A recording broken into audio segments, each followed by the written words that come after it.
آدم علیہ السلام کو صرف مٹی سے پیدا کیا، ان کا نہ باپ ہے نہ ماں۔ نمبر 2، حضرت حوا کو آدم علیہ السلام سے یعنی مرد سے پیدا کیا، ان کی ماں نہیں ہے۔ نمبر 3، حضرت عیسیٰ علیہ السلام کو صرف عورت کے پیٹ سے پیدا کیا، ان کا باپ نہیں ہے۔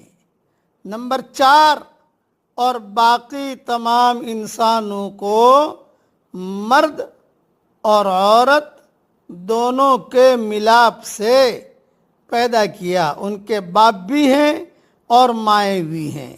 فسبحان اللہ العلیم القدیر، فسبحان اللہ العلیم القدیر، کتنی بڑی قدرت والا ہے اللہ۔ یہ ساری تفصیل میں نے ابن